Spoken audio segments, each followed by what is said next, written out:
This episode is brought to you by Naked Fig Soap. Shop over a dozen handcrafted artisan soaps locally sourced and made in Arizona using the finest non-toxic intentional ingredients. Naked Fig Soap also offers facial care products along with accessories like soap dishes, soap saver bags, and more.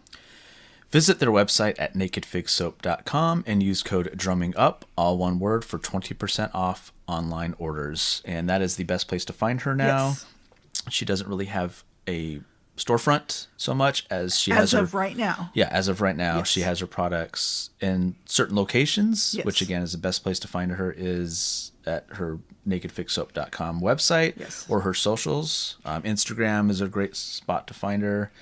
Ask her any questions where she's going to be at like a farmer's market. Yes. You can find all that out. Or But coming up, she's Yeah. moving to bigger and better opportunities. Yes, absolutely. And we're very happy to hear that because, Yes. we just want to She's make one sure of our she's doing favorite, okay. favorite companies. Oh, yeah. Whenever we're getting low, we always place our order. Yes. And again, use that code drumming up, Yes. all one word, to get that 20% off discount. For sure. nakedfigsoap.com. It'll be in the show notes. We'll have her website. And then the best thing to do is from the website, go find her socials, follow her. That helps her.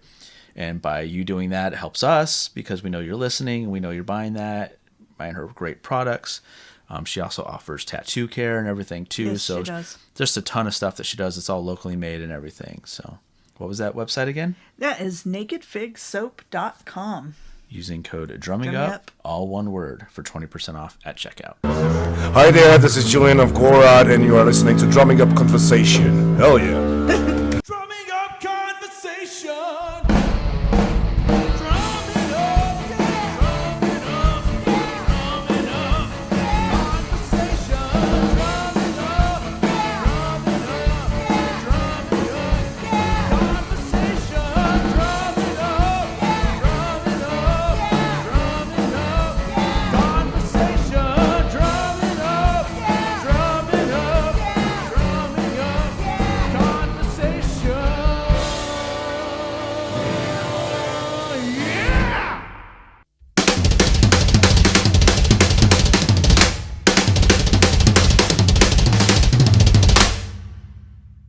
Hey, this is Jeff Bowders, and you are watching the Drumming Up Conversation podcast.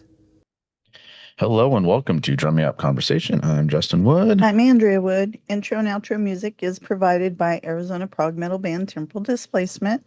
You can find their music anywhere you listen to your favorite music. You can email us at drummingupconversation@gmail.com. You can follow us on Facebook, Instagram, and YouTube at Drumming Up Conversation, and on X at Drum Conversing. You can listen to our podcasts on Spotify, Apple, or wherever you listen to your favorite podcasts. You can also see the video version, which we recommend, on YouTube. Don't forget to do all the good things. Follow, like, subscribe, subscribe. all that Hit helps the us. bell. Is that what you always say? Yeah, Okay. on YouTube. Yep. Yeah, it helps us. Mhm. Helps you to not miss an episode. So today we are having Grandmaster, Kenpo author, actor Darryl Vidal on. Yes. This one we're doing this before Christmas, but we're probably not going to air it until after the holidays are over, just because everything's hectic. It's hard to really sit down and just focus on like promoting the episode and stuff like that. So we're just going to do some Christmas related episodes up until then. So when you're seeing this, you will be seeing this after the holidays. So hope you had a good holiday season. Yeah. So yeah. How's your week been? Fine. Had a budget meeting. I missed out on that though. Unfortunately. Darn. A staff meeting, which didn't go well.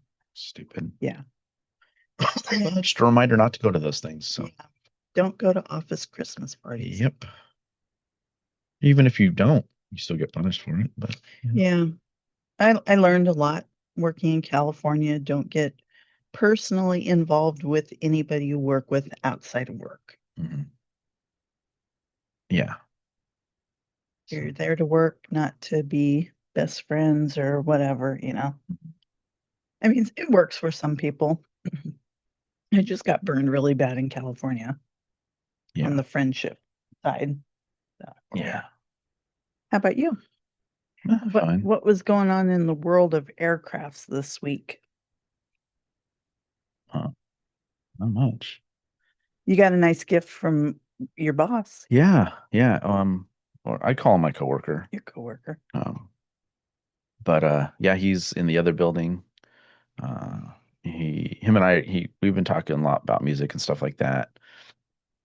He actually saw us in Costco, like within the first week or two I was there. Ran And into him. or yeah, he came over and was like, "Hey, how's it going?" And everything. I was like, "Oh, cool. Hey, how's it going?" I don't only think I'd seen him maybe once or twice at that point. I was still kind of learning Mhm. everything.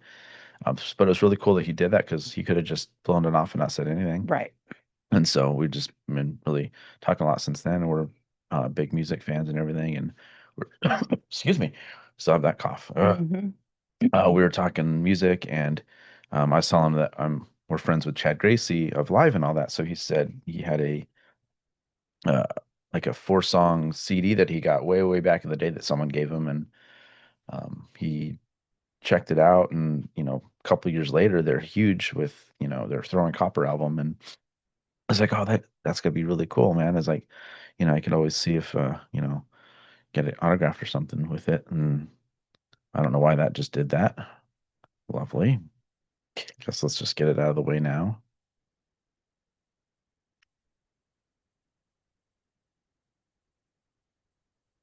That's weird. That's the second time this has happened. Just all of a sudden we lost video and it switched to a camera that we do not have. Yeah. So weird. Yeah, I don't know what it's doing, so just give me a minute. Interesting. I thought our guest was logging on. I did too. So all right, got it fixed. Yikes. I don't know what's going on with this thing. Yeah. We've had this camera for a while. Yeah. There's nothing worse than being in the middle of recording and something happens. Yeah. Yeah. Hello, Grenache, with your little football. Could just be everything's still booting up. I don't know. I don't know. But don't like it. Yeah. Ow, ow, ow. Grenache, you are on my hair. How technology is these days, it shouldn't do that. So. Yeah. We'll just look into getting another, I almost said calculator, camera. Yeah, we'll get a couple. One, so we can have multicam in here and just control. If we only need the one, we just control the one. That will be nice. I Yeah. would like the ones that do the tracking.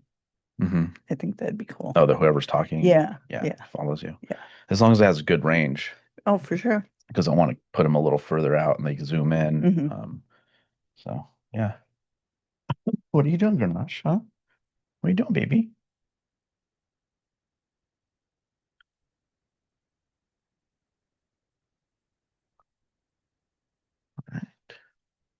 Hello. Hey, how's it going?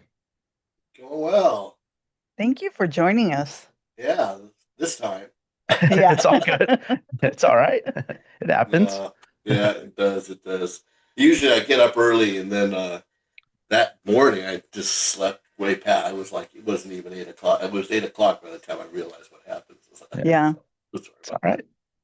We've done over 200 episodes of this. It's not the first time it's happened, so don't Okay. worry about it. It's all good. It's all right. good. So today we are joined by Kenpo Grandmaster, author, actor Darryl Vidal. We're so excited. Yeah, to we're have you good. on. This is really cool for us, so we appreciate it. So Oh yeah, sure.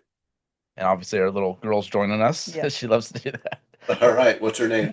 Her name's Grenache. Okay, Grenache. It's like you're very comfortable. She Yeah. is. Yeah.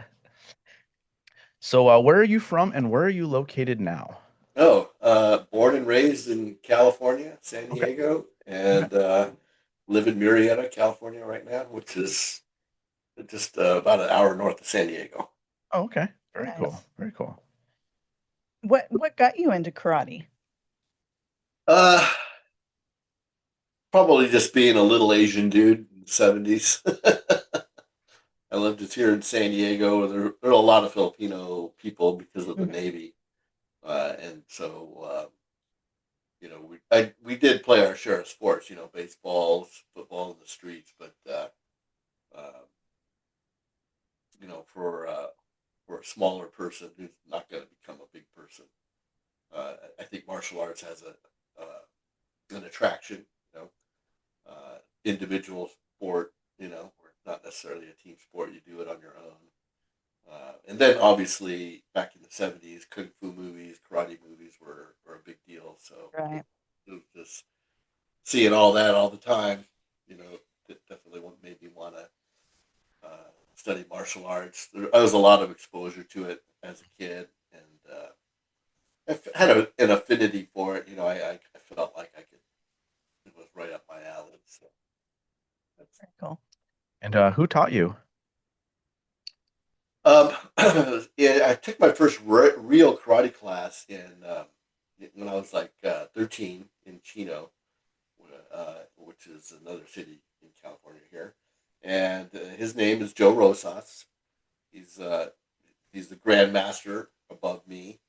I was his actually second black belt back in 1981 when I got my black belt, and he just retired recently, but he trained for many, many, many years. And after I separated from him because I moved to Murrieta, where I live now, I opened up my own dojo, still under his instructorship, and so I just went up the whole rank with him as my instructor, and he's still around today. Cool. That's really cool. Yeah. Did you study anything besides Kenpo? Yes. So started off actually before Kenpo with Kung Fu, but it wasn't a structured class. It was a friend's house who was a Kung Fu person, and we would train with him. And then some Filipino family that we also were friends with. My parents were friends with.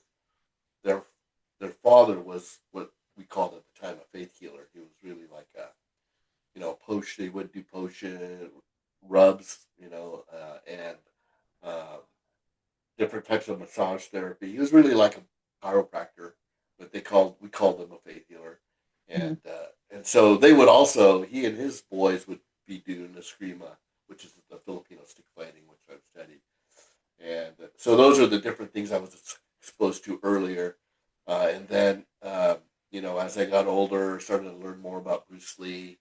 I wanted to follow in his footsteps, so I studied Wing Chun. I wrestled in high school. I boxed for a couple of years, kind of trying to do all the things that Bruce Lee had done. Did you ever study any Jeet Kune Do while you were doing any of that? Yeah, well, the kung fu person who I trained with was also, Jeet Kune Do. He trained with it. Jeet Kune Do is just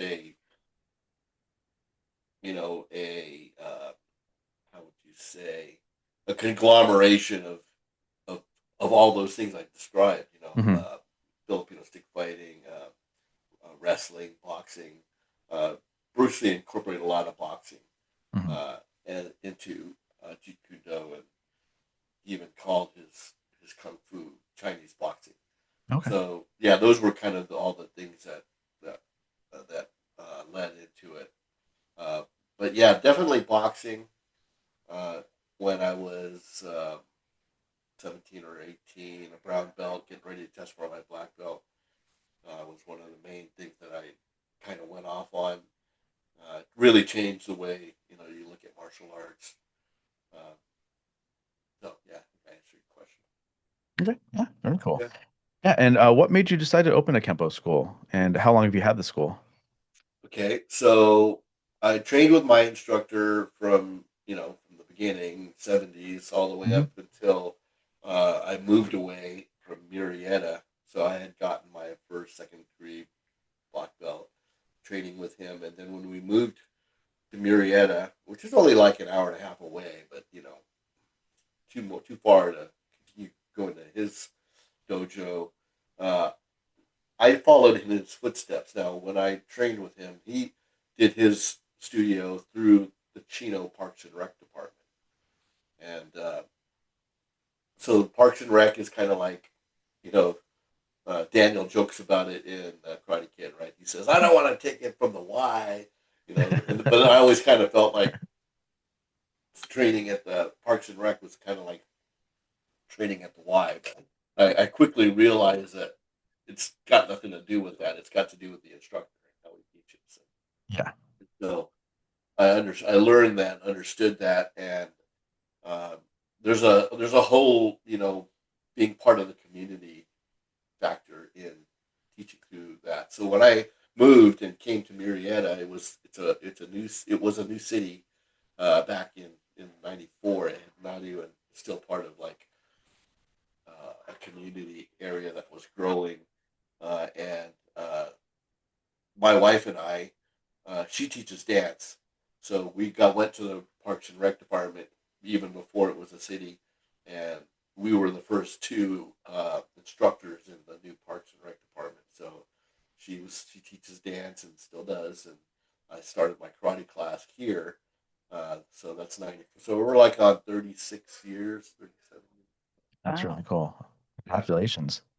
Long time. You don't really think about it till 10 years, 15, 20 years later. It's like, wow, Yeah. Yeah, no Yeah, kidding. they've for been sure. doing this for a long time. Yeah. Yeah, for sure. Yeah. So you've coached multiple generations now of martial artists. What's I the have. biggest difference between training fighters in the 80s versus training them today? I mean, there's some differences you might in the 80s. We were just coming out of what was that old school era. In the old school era, if we call it that, in the 70s, where there were no pads. The only thing that you wore might be a mouthpiece and a groin cup, and we would spar hard. I mean, that's why I box, because we're punching hard, we're kicking hard. We're not trying to hurt each other, but we're definitely not playing patty cake. But then over the years, you have to temper that. One, we started adding, gloves, the pads, so that actually helps to the person wearing them. It helps them a lot because they're not injuring themselves, kicking somebody Yeah. in the shin or in the elbow. So the pads really help both the person punching and the person getting punched. But so that changed it a lot, and then point system rules changed. They're really looking for focus as opposed to making contact. In the older days, it was like contact was normal as long as you didn't draw blood and the person wasn't injured. It was pretty much open, even groin shots. And then as we came into the 80s and added the pads and lawsuits and all those things, I'm sure Yeah. changed it, and then we start looking for contact, kiss contact or no contact, focus. So that changed it a lot, but there's still a lot of contact in a lot of karates. When we spar in our class, we don't do point. I mean, we separate between sparring and point sparring. Okay. In our sparring, we would hit a little harder or make a little bit more contact, and then in point sparring, it's more like tag. Get your shot, jump back out, get away, kind of win. So I don't know. I think I answered your question. Have you ever had a student that didn't necessarily want to be there, but their parents made them be there, or vice versa? I mean, yes, but the way that I handle students there is I don't. I have a saying that I get from Richard Marcinko. I don't know if you're reading his book, but I treat everybody the same, like crap. so I tend to, I'm kind of like that quiet instructor. I don't talk much. I just give the commands. People are always saying, well, we don't know anything about Sensei. He doesn't really talk much, but I just do the karate, and I don't get all, fluffy, warm and fuzzy with the students. I'm a good instructor. I care for them, and I really look after them and look after their progress, but I don't try to get all mushy and emotional with them. So I try to keep it at that that esoteric level where we're studying and we're training hard, and we work hard, train hard type of concept. So what makes a great fighter? Anytime you talk about fighting, you have to qualify it, right? Because Yes. there's so many ways of people talking about it. There's MMA, there's street fighting, whatever that is. bare knuckle fighting, cage fighting. There's just so many different things. But I would say, because my experience is one, wrestling, boxing, which you're trying to knock each other out, and wrestling, you're trying to pin on somebody on their back, which is different from like BJJ, right, where they're falling down on their back. And then in karate, sparring, which is back and forth, not so much trying to score, but trying to get shots on your opponent. So, what makes a good fighter? First of all, I think you have to have good fundamentals. You have to have all your, know how to put your blocking, how it works, and sparring, have your kicks, and have a good basis of fundamentals. Because if you don't know how to throw a punch, you're not going to do well in anything. So if you can't throw straight punches in karate, you're not going to be scoring. And if you do, they're not going to give you the point because it's slop. Same with the kicks. If it's not fundamentally correct, it's going to be frowned upon. You may hurt somebody, but that's not what we're trying to do. We're trying to really apply the fundamental techniques. Okay, so beyond the fundamentals, there's a whole thing of aggressor, offense and defense. In Karate Kid, they always talk about, Miyagi-Do, that's a defensive style. Well, there is really no just defensive style. No. That means you're just standing waiting there and you're going to get pummeled. So ultimately, I've always felt that the fighter who will come out on top is the aggressor. He's the one who's going to initiate.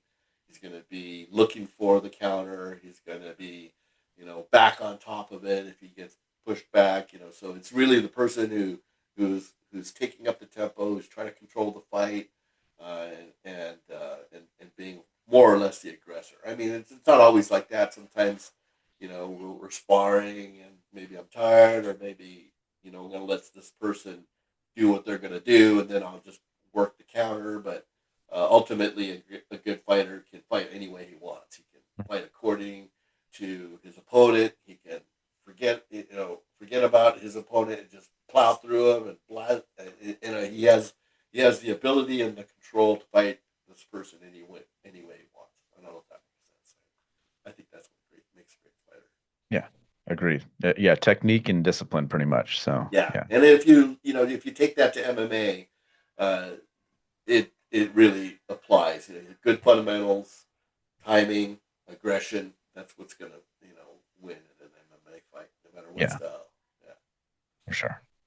When you got the role on Karate Kid, did you audition for it, or did they scout local dojos for extras? So that's a good question. I always say my discovery was a true Hollywood story, because I was coming up through the ranks. I already had my black belt. I was competing a lot in local tournaments, and I felt like I wanted to be the next Bruce Lee. I thought I could, I had, the abilities and the personality to be in the movies, but I had no idea how to approach it. My parents weren't the Hollywood parents who would take their kids to auditions, right? Get pictures and all that kind of. Even though we're an hour outside Hollywood, I had no idea how to do it. So the best way for me was to compete in tournaments and maybe get lucky. And sure enough, John Alvinson, the director of Rocky, was working on the Karate Kid, and he was scouting, and they went to a tournament that I was at, and I had won the kata division, and was getting ready to be in the sparring division, and they came up and said, "Hey, how'd you like to be in a movie?" You're like, yeah. Actually, how it happened, yeah, exactly. I said, "Of course, I want to be in a movie." So that's how it all happened. Yeah, and were you always going to play yourself, or did they kind of toy with you playing a different character? Yeah, that's a good question, because they wanted someone who could show some real karate, because none of the actors were martial artists. So they brought somebody in who knew karate, and they never really talked about it, what my character was. But there was a point in, I think when we actually started, just before we actually started filming, after rehearsals and stuff, they said, you know what, we're just going to use your name, and so that's the way it ended up. And yeah, it's kind of an interesting trivia point that I'm one of the few people that plays myself in a fictional movie. But then they carried it forward, in Cobra Kai, and allowed me to continue to play myself. So Yeah, that's really yeah, cool. that's how it happened. Let's see. Were you already a world champion at the time when you got Karate Kid? Well, people say they're a world champion, but there isn't really a martial arts world champion per se, and it's in whatever sport karate you might belong to. So if it's Taekwondo, there's the American or the Thai World Taekwondo Association. If it's so our style wasn't really sanctioned at a national level or world level, so I never was a world champion. I won a lot of tournaments, but they didn't feed up to any kind of world championship or anything like that. So you'll never hear me say world champion or anything Gotcha. like that. And anytime I hear people who say, "Oh yeah, 10-time world champion," or blah blah, I start to say, "Okay, really? What are those?" It's like all those people that you hear about, 20-time world champion or a black belt in 5 styles or all these things. Like, okay. Yeah. Did you have to hold back a lot when you were fighting the actors? Well, we weren't fighting. It was all choreographed. Yeah, Right. for So sure. yeah, if we were to fight, yeah, it would. Mhm. I would be doing everything but cheating because the way that I fought in tournaments was like I'm gonna catch you while you're not looking. Your back turn. I'm gonna kick you in the groin. Punch you right after. I'm gonna pull any trick I can. So Yeah. if we were to spar, and first of all, they're not allowed to spar Okay. because of liability. They don't want any Right. actors hurt. But yeah, there was really no real sparring. Although there were injuries. I mean, people even when you're stunt fighting, people get hurt. There's Yeah. lots of Yeah, stories about Ralph getting. Didn't Zapka get Ralph on the where they're near the apartments or whatever? Didn't he Yeah, get a kick on him? in the skeleton scene, he got Yeah. something. Yeah.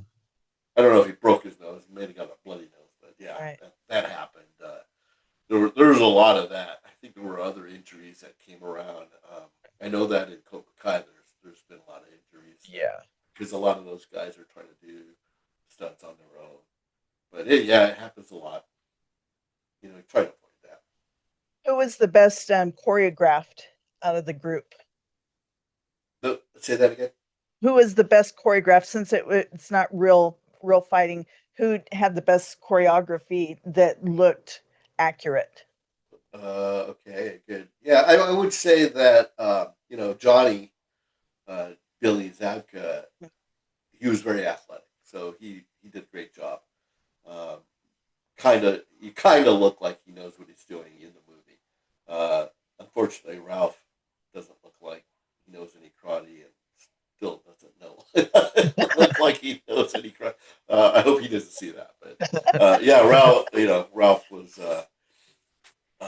less convincing, if you will. And then I don't know if you know Ron Thomas, the guy who played Yes. Bobby, hmm who's a close friend of mine. He was a black belt at the time. He didn't tell them, but it came out later. I figured it out very quickly. So Pat E. Johnson, the referee, the center Oh yeah. ref. Mhm. So by the time we started rehearsing, he knew that I was already a black belt, so he would let me help train and help. Not I wasn't their teacher; he was the teacher, but he would let me lead the count or do some stuff. And then when it came around to the fights that I was involved with, which was those montages, and then the fight with Johnny, pretty much he let me choreograph all those fights. Very cool. Yeah. So all the jumping kicks and the spinning kicks you see me do Yeah. in the Karate Kid, all of those moves were in this kata that I used to compete with. Okay. Literally, jumping back spin, fall on the ground, jump, back hook, all those different things were in that kata. And that's how they saw me. And then when it came time to choreograph, I'm trying to throw all fanciest stuff stuff I would never do fighting in a real But it looks fight. great on screen. So Yeah, it sure did. it still looks great. Yeah, It looks it's so amazing. I always call it the magic of Hollywood because when we're watching the filming and we're watching some of the other fights, I'm watching Ralph, and it's like, this is terrible. You know, there's no way they're gonna pull this off. Yeah. And then when it gets up on the big screen and it's shot from this angle, and you know they're doing that, it looks great, very entertaining. Yeah, even today it holds up. You know, there's parts of it that are still funky looking, but and then with Cobra Kai, they have a lot more sophisticated stunt people and a lot more. Even the actors have become fairly good martial artists. Yes, agreed. Yeah, we had a couple other Cobra Kai fans and stuff like that on, the ones that are helping, that are co-producers actually with you on Kai Hards, Jerry and Drew, and they were even talking about like how much better the actors got as fighters as you watch the series. Yeah, I mean they go through, you know, what, 5-6 years. So all they have to do is keep training, and they'll be at, you know, they should be at a black belt level. I know Tanner, who I would say he's definitely the most accomplished. Him and Jacob for sure. Yeah. So yeah, and then for the women, Mary and Peyton for sure too. So but yeah, it's great watching that series progress and how they've started, and how, you know, even Miguel with how, or Miguel, Sholo was Sholo, yeah, they're all good. They're all really good. So since we're doing this the day after the 41st anniversary of this move, you know what? You're right. It's the tournament. I forgot. I usually post 41 stuff about the December 19th was the date. Yeah. So we're doing this December 20th. How did the crane kick come about? Okay, so I mean the reality is the writer, and there's some debate about this, because if you read the blogs, people are saying, there's no way he invented the crane kick because it's just a double jump kick, and I agree with that.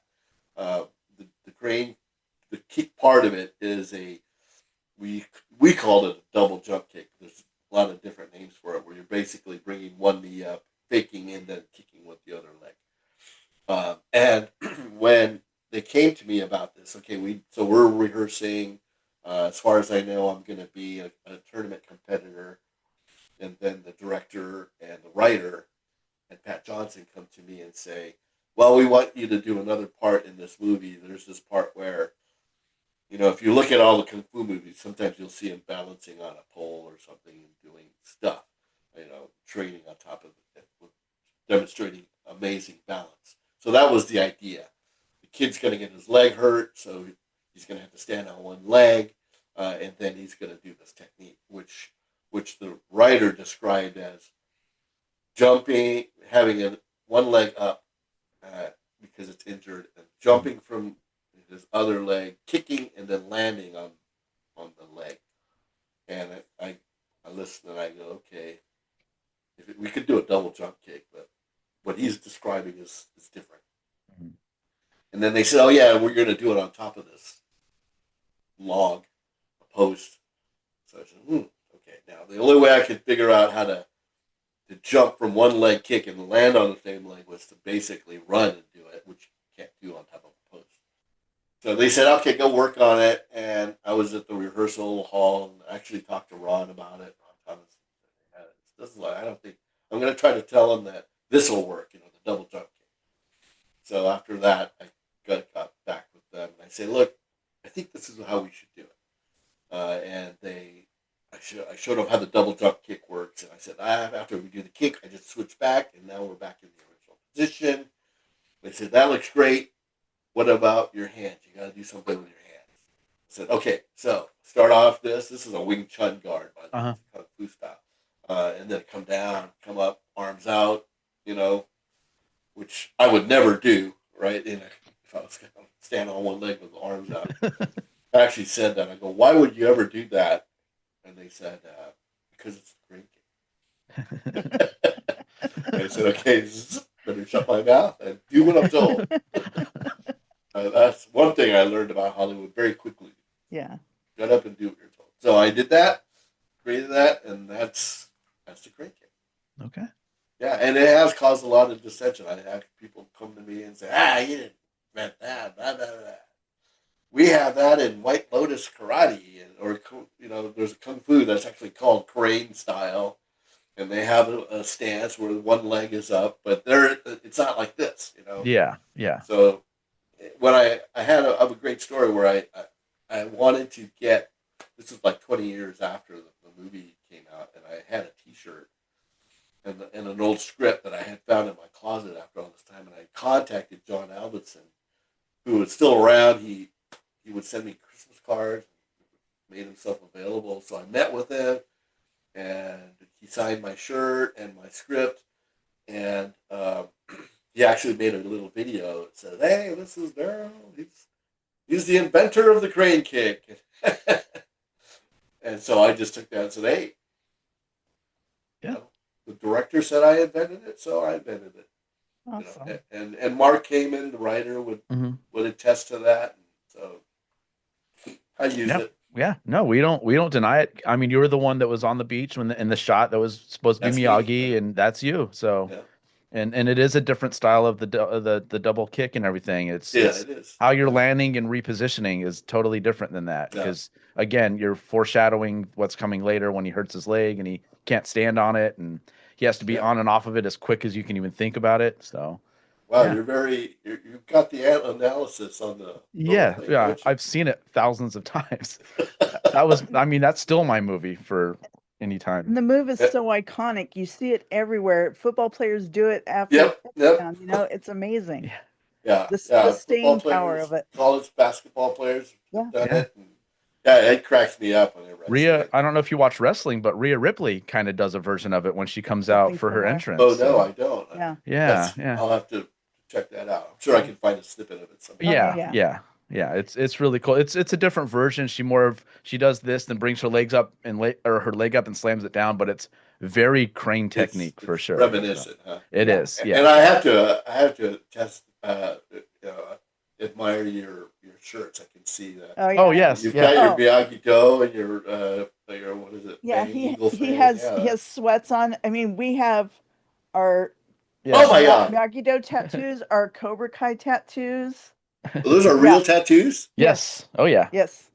Wow. Yeah. To to our left over here, we have a big framed Cobra Kai poster that Ralph Macchio signed.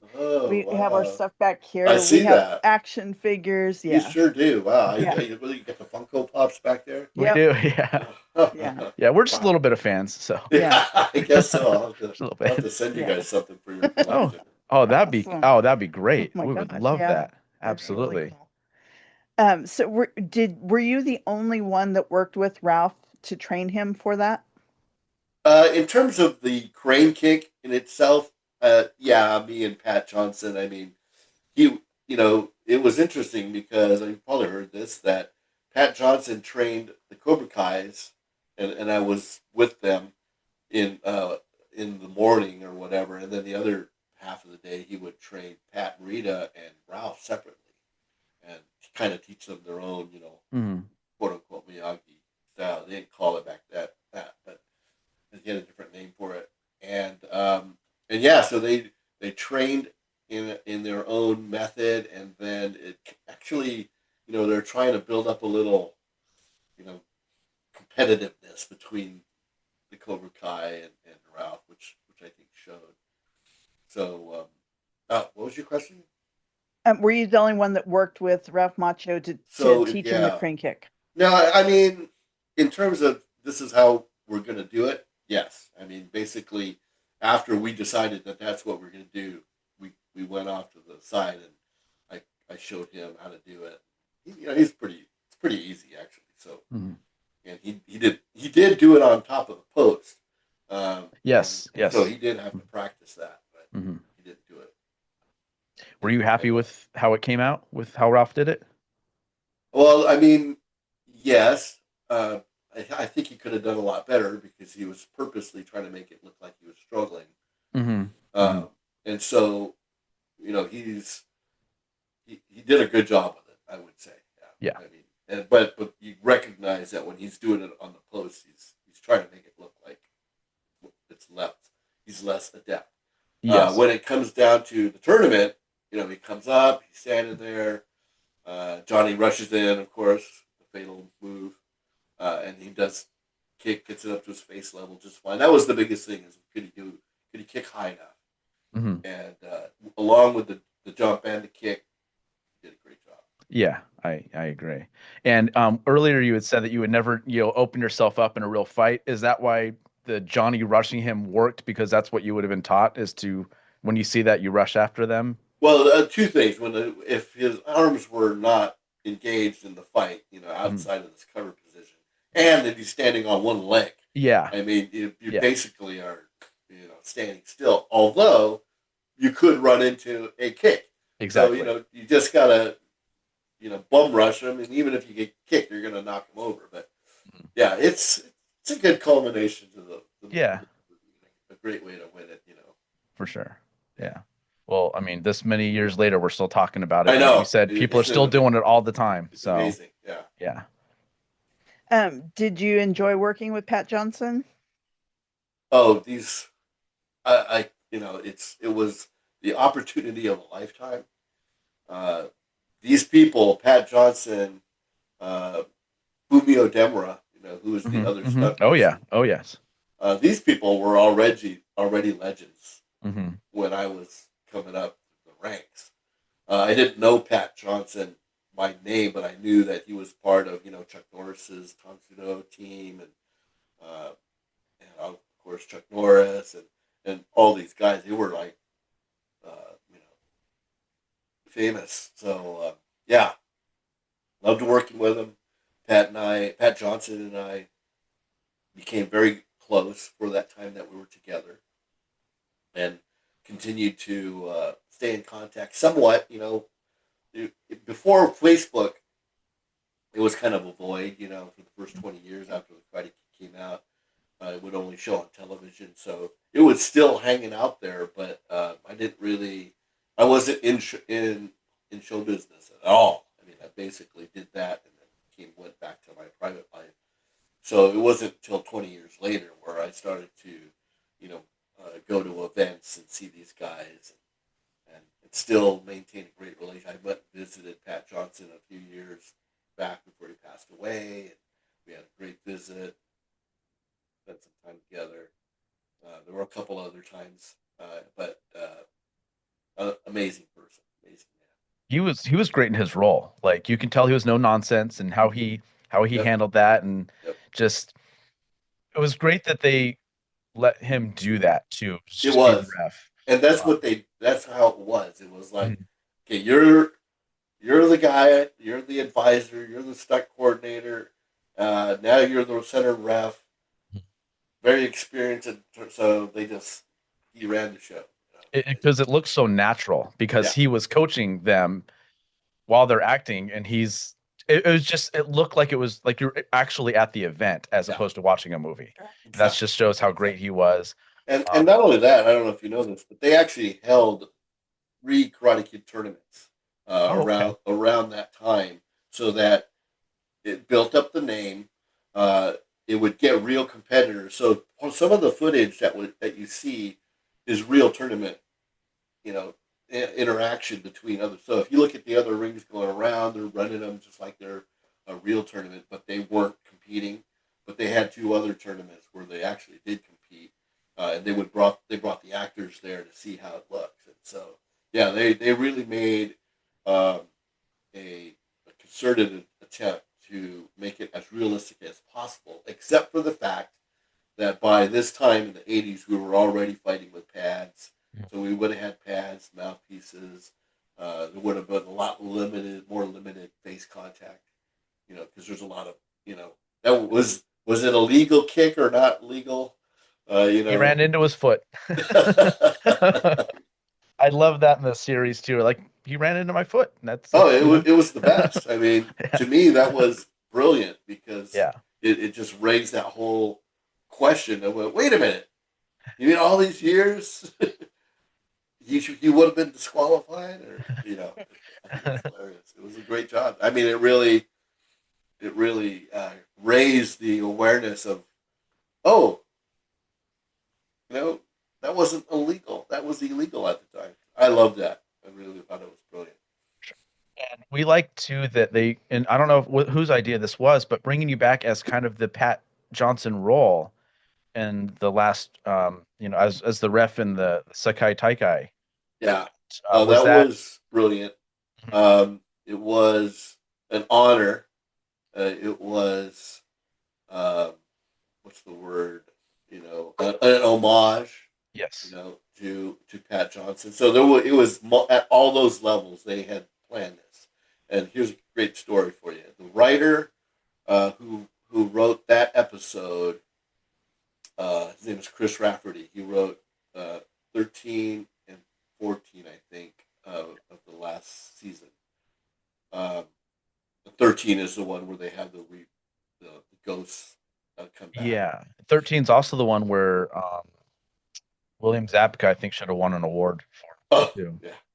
We all cried. Didn't we all cry? God. Yeah. So still do. Like we'll rewatch it. Like, oh my God, like it still gets me. Like just 40 years of just this is how I feel, man. Like he really put it out was there. amazing. I had never seen him do anything like that, right? Yeah. But what I was going to tell you about that was, the writer his name is Chris Rafferty. This guy is the ultimate Karate Kid fan. He knows everything about the Karate Kid. So he and actually the big three had been planning to bring me back at some point, because they mentioned my name like in season 2. So it's like, come on, what's happening? You were the one that won before Johnny won his 2, and That's Ralph won his 2. So they built that whole backstory. Mm-hmm. So I was convinced that I had to come back, but it didn't happen until late in season 6. But Chris, when I met Chris on set, he was falling all over himself, for me, because it's like, you're Vidal, and it's like, really? I have fans out there? It was, so they had always had this plan that I would come back and play the center judge, which to me, I wish I had a fighting scene so I could still do some fights, but it was good. I mean, it was a great part. It was, I got a lot of screen time, and so I totally honored and love the fact that they brought me back. Were you already a fan of Cobra Kai? Were you watching it before you knew you were coming back? Yes. I knew about it from the very beginning, even before it went into production, because they had planned, in first episode, they used footage from the Karate Kid. Right. Where Billy takes me down and hits me in the face. So I had to sign a waiver to allow them to use that footage. And so I knew, look, they're going to remake the Karate Kid, Cobra Kai, these guys from Hot Tub Time Machine. And so I knew about it was going to happen. And then when it came out, I don't know about you, but to me, season 1 is brilliant. It's the best. I always say the first 15 episodes of that series are amazing. Yeah, I mean, just the whole connection and nostalgia of all the cliches, all the jokes, everything at so many levels is brilliant. And then they go on, season 2, season 3, they're talking about me.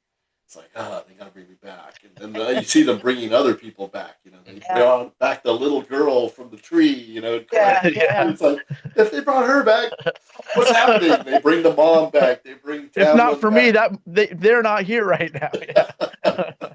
So, so season 4 happens. I know I'm not in that. Season 5 happens. I didn't get called back for that. And then season 6 starts, and I hadn't got called, so I kind of said, I guess it's not going to happen. Whatever. And then the writer's strike hits. So season 6 got stopped halfway, and it went on for several months or whatever, half a year. Finally, so 2024, go to film the last 3 episodes in April, May, and I got the call like late February. Like, but I had been talking like Ron Thomas and Jimmy and Tony O'Dell and Billy. Their friend Ron's pretty close to me, so he told me that it would be like two weeks before that they'll call you. So he didn't even know when they called him back for season 2. It was like 2 weeks. They got notice and had to be, in Atlanta. So that's what happened. Late February.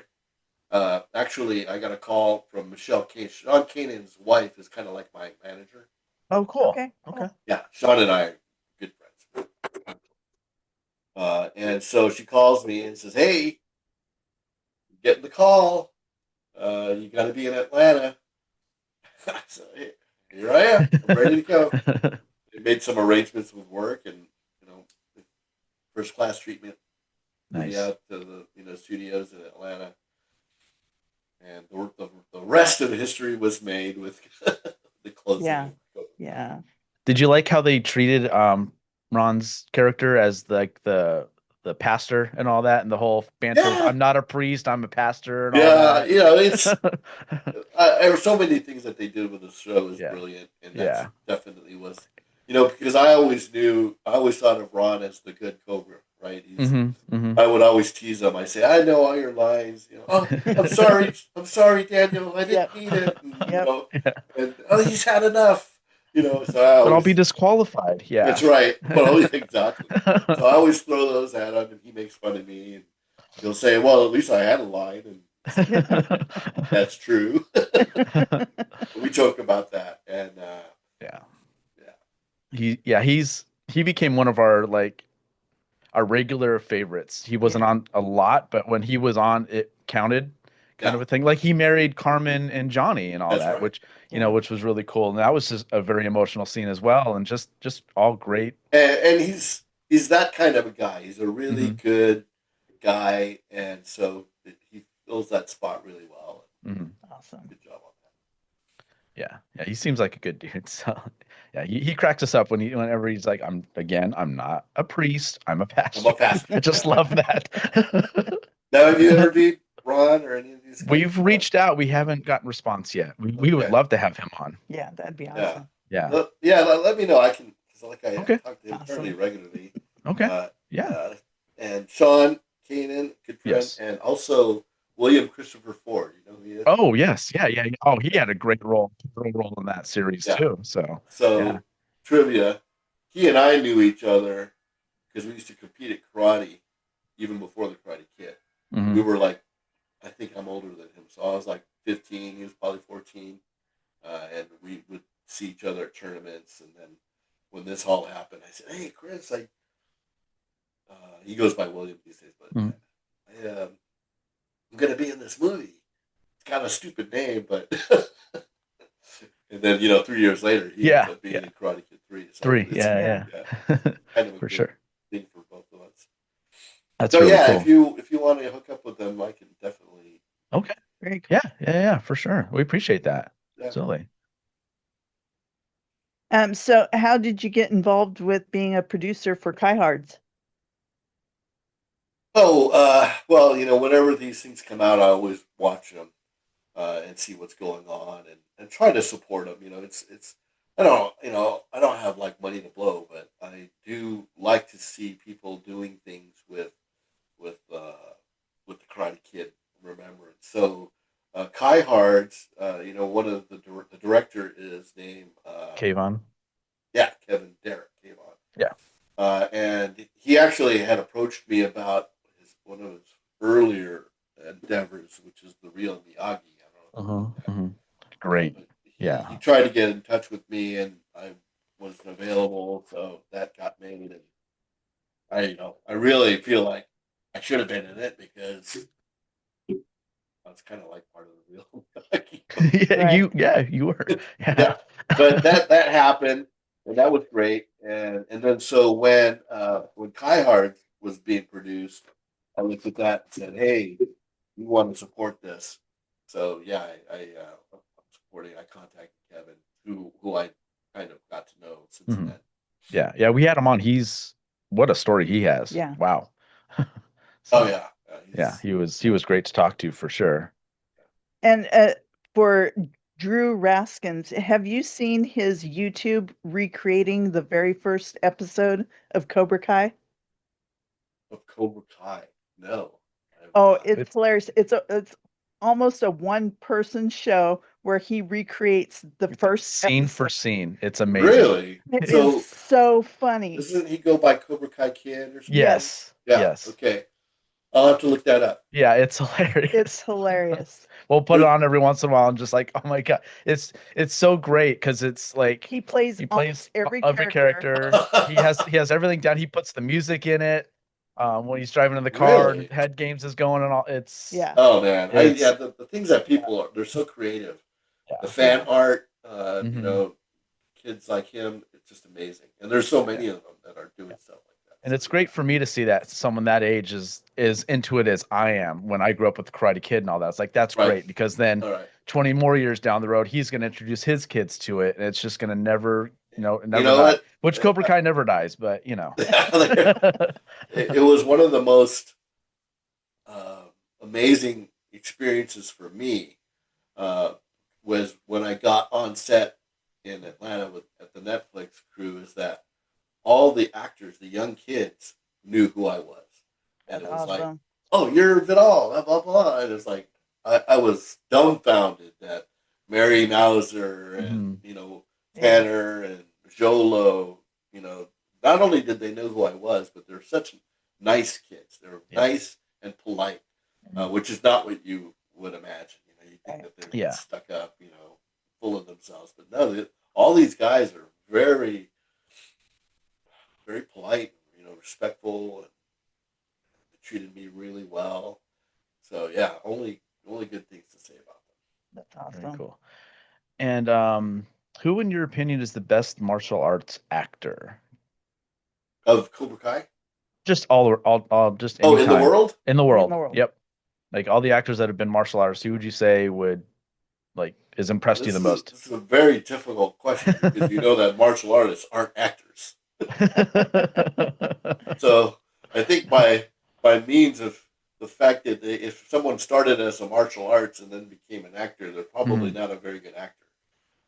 But so I don't know. That's a tough question. I don't think I can think of a martial artist who I think of as a good actor. But my favorite martial arts personalities, obviously, are Bruce Lee. Okay. And you know, I also like. To me, there were generations of great martial arts personalities. You know, because if you've been watching all the martial arts movies, that I don't catch them all. I mean, Mhm. I just have seen some, and some have become my favorite. Mhm. So you know, through the years, Steven Seagal in Above the Law. before Okay. he That's a went- good one. Where he became a weirdo. Yeah. Hope I don't run into him on the street. And then Tony Jaa when they did the Ong Bak series. Okay. Yeah. I like. What about the guy that played Sensei Wolf in the series? Was it Louis Tan? And Louis Tan? Louis Tan? Yeah. Yeah. How was he in as a fighter? Would you say? I really don't know. I mean, Oh, I know okay. Okay. I know that he's a martial artist Mhm. and has been a martial artist and has done other things, Mhm. but I couldn't really tell you much more. Okay. Just curious. Have you seen the series Warrior? Oh yeah, That absolutely. is amazing. Yeah, Phenomenal. that's some Love great that show. fighting. Yeah. In fact, I will tell you that the stunt coordinator is my cousin. Oh, really? wow. Yeah, Oh. his name is Brett Chan. Red Chan. Okay. And yeah, you'll see his name there. He's the Okay. stunt coordinator or stunt. He also did Warrior. He's been in a ton of other stuff. He also did Wednesday. Oh, okay. Yeah. Okay, So cool. we don't see each other very often. Almost Mm-hmm. never. In fact, I don't know if I've seen him since we were kids, but we do communicate Mhm. because we have each other's phone numbers and Facebook and all those things. So we're pretty much up to date. But Yeah, Love Warrior. Yeah, we Such loved good it too stuff. because it showed like really what, that culture went through when they came over to like San Francisco and stuff and what like how they were treated, Yeah, and Andrew really opened Boogie. that up too. And I love that it was based off stories of Bruce Lee and That's right. his Yeah, daughter helped with the series. It was just amazing. yeah. And we wished it continued, but hopefully it still gets picked up. There's still a It might chance, get but picked up. Yeah, they yeah. got dropped by what, HBO or Cinemax, but then Yeah, Yeah. I think Cinemax, yeah. Yeah. And then so, Netflix has had it since then. yeah. But yeah, that was one of our favorite series of all time. I Just definitely amazing. Yeah. watched it and enjoyed it. Hmm. Hmm. So yeah. And then I was going to finish with Donnie Yen. Uh, uh, he does the Wing Chun stuff, right? Okay. Yeah, Ip Man stuff. Okay. Okay.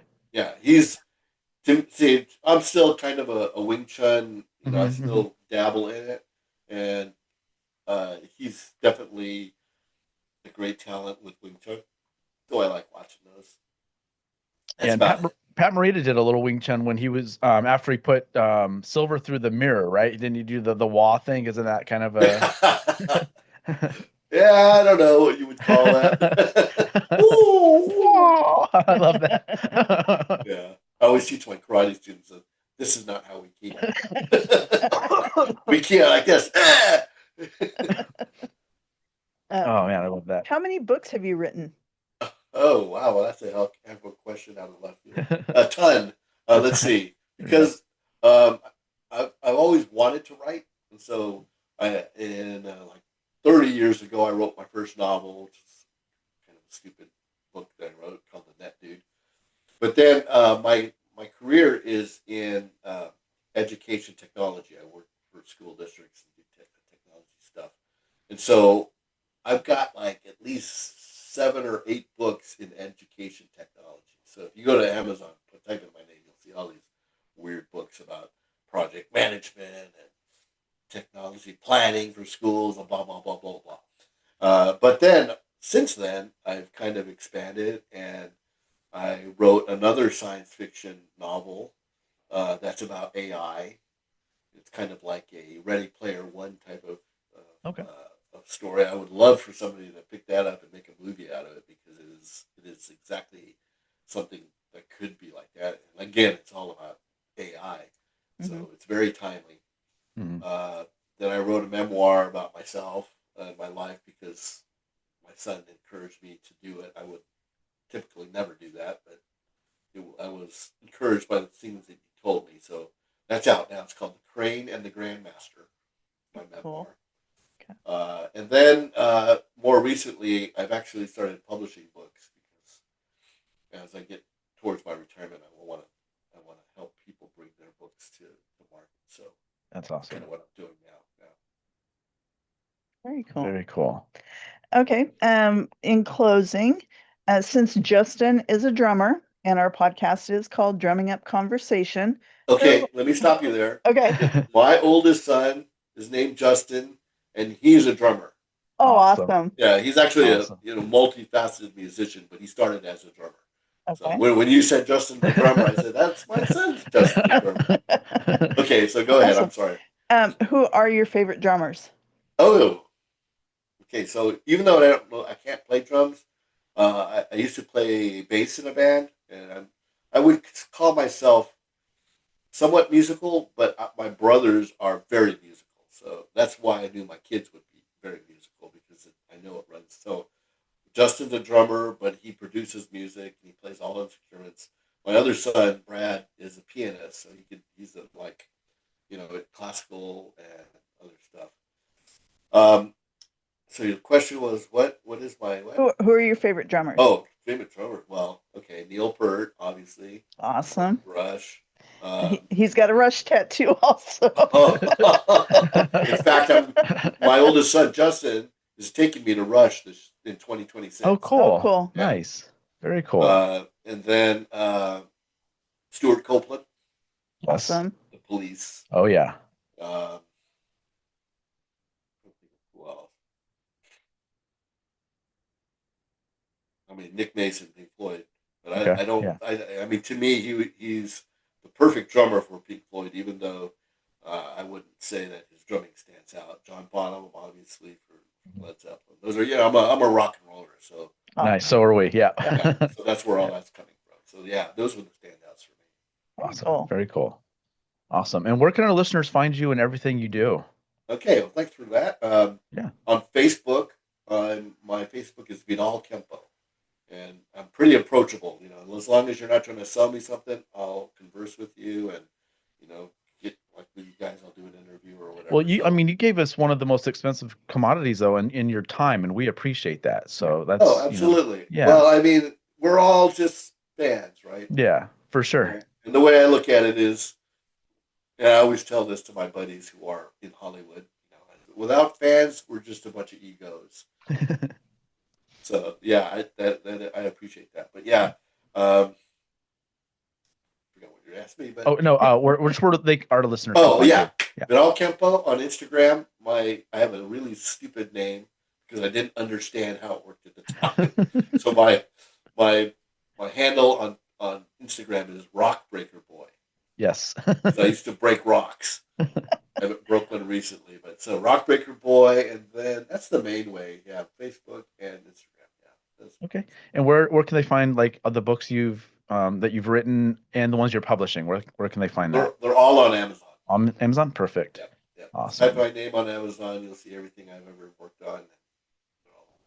Awesome. Well, thank you again for doing this. We appreciate it. So, Absolutely. It was such a delight. great hearing about the Great. crane technique in your life and how everything's gone, and just we really appreciate everything you've done. Yeah, pretty much everything that we talked about is in that memoir I talked about. The creative Awesome. So if you want to get your hands on that, Of course. Very Awesome. cool. Thank and you then so read much. my book, my AI book. It's called Mindcraft. Okay. I see what you did there. Yeah, see, the educational singularity. So I would Mindcraft. love it if you pick that up. Of course. Yeah. Very cool. I've written those down. So yeah, thank you so much. We Thank you very appreciate much. that. You're welcome. All right. Let's talk soon. Okay. Wow, how lucky are we? That was really cool. I mean, the guy that invented the crane Yes. technique, like there's no denying it. He did that. What a like- joy. I'm just smiling so much because he was awesome. I don't know how we get this. I know. I still don't understand how we get these guests. Yeah. I What a mean, cool now dude. we've talked to 3 of the producers of Kai Hard. Yeah. And we've talked to the director. Mm-hmm. We learned about the crane technique, got it straight from the source Yep. of how that became and how it's different than the double kick and Yeah. certain things you see, because you had to plant your foot and get off of it as quick as you kick, and it was just a timing thing, and just super, super cool. So I like him. Like, why would I do that? well, and that's why I brought it up later, is like that's why Johnny rushed him, because Yeah. you'd be taught, like if someone's standing on one leg and they have their arms Yeah. out to their side, you go right after them. Yeah, they're defenseless. Yeah. Yeah. And so he ran into his foot, Yeah. as they say. Yeah. I kicked his face. Kicked his face. Yeah. Oh, what a great episode. Yeah, so much fun. Yeah. So much fun. Yeah, I mean, you see him definitely in the movie. Oh yeah.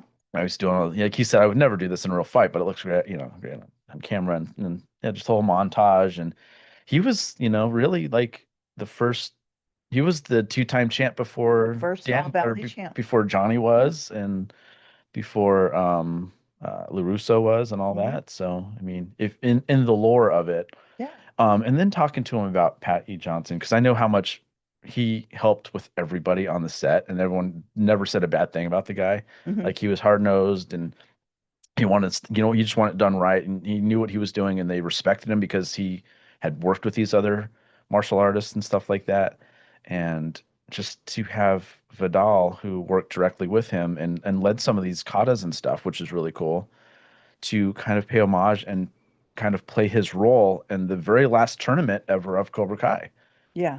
Yep. Like he played Pat Johnson's role, and that's really cool, because when I was a little kid watching that, I'm like, man, this ref is really just giving it to these guys. He does not mess around with these, and you just see that as a kid, and you're like, you grow up like, wow, he was really training these guys. He was a stunt coordinator, and they let him do that role, which was great because he really controlled the tournament. Like you get in your corner, you go get on your knees and blah, blah, blah, and go to your sensei and all this other stuff. And I was like, man, just that cadence, and he just told them what he's like, did not know what to do. Just, it was so, I don't know. You're a little fan. I'm just a little fan. No, we just have that behind us, and Yeah. to our left is Our signs off tattoos, yeah. tattoos, and I love people always asking if they're real. Yeah, they're real. We Yeah. just Oh, pop yeah. them on this morning, and And they're purposeful, because you have your defense and then you strike. yeah, because I always strike with my left because it's my jab hand, so it's my strike first, and then I will actually block a lot with my right Mhm. and continue. Yeah, So yeah, we purposely thought that out on how, or placement. yeah, because you're right or you're Yep. left-handed, so you would That do would the be my opposite. defense. Yeah. Mhm. Yep. Nerding out a little bit on Karate Kid on a Saturday. Well, and again, like we talked about at the beginning, that he just kind of overslept and stuff, which happens. We've had it's happened to us. Yeah. Just whatever you just But like I said, it worked out that it happened this time Yes. because it was the 41st anniversary Yeah. yesterday. It happened on the right day. Yeah, for sure. I mean, the movie came out in June, but realistically, the whole tournament took place December 19th of 1984. Oh, so is Karate Kid a Christmas movie? Hell yeah, it is. We can debate that No, now. I don't. It's a Halloween movie too, right? I'd say Yeah. more Halloween Yeah. than Christmas, honestly. Yeah. So It's a Thanksgiving movie. again, it's a movie we'll put on all the time. It's Oh, yeah. series we've actually, this is probably maybe the longest we've gone without watching Without it, actually. rewatching it. Yeah, it might be It's time getting close to time. Yeah. Especially with going through a lot of the Cobra Kai stuff again. Because I don't think we've watched it since we've had Drew and Jerry on. Right. Or Kayvon. Yeah. Okay, now how cool is it that his cousin was the coordinator for Warrior? Because that was one of our favorite series. shows. Yeah. Like top 5 series of all time for Mhm. sure. Yeah, that's cool. Very cool. Very cool. And then I like talking about Ron Thomas, about his role, because he had a very pivotal role too. He married Carmen and Johnny at the end. Mhm. He was always getting Johnny out of his shenanigans. And again, I'm not a priest, I'm a pastor. I mean, it's just, I just love that. We quote that line all the time too. Yep. Again, I'm not a priest. Yeah. How did they get the coffee in this cake? Just making a mess on the floor. Yeah, that was awesome. Yeah, So- we could just Yeah. all day on Karate Kid, Karate Kid, Cobra and Cobra Kai. Kai. Yeah. Yeah, I'm pretty proud of you where you came from with how you were about Karate Kid. And it took I- Cobra Kai kind of. Karate Kid as a teenager. I don't know why. Because I thought I thought Daniel was a crybaby, a whiner. And Mr. Miyagi, always crying and getting picked on, blah blah blah. To fight back then. Yeah, because as a teenager, I was more into the horror movies than anything else. But now, yeah. Now I love it. Yeah. 1, 2, and 3. Yeah, for sure. Even though Ralph Macchio will say 3rd wasn't his favorite. He didn't want to do it. Yeah, but I still liked it. It was 3 was more based on the villains. Yeah. And honestly, like, they wouldn't have gotten 6 seasons out of Cobra Kai had it not been for 3. Because Terry Silver was pivotal. And Kreese, you really saw like what Kreese was capable of. Because Kreese was very, I wouldn't say he's a minor role in the movie. He just wasn't.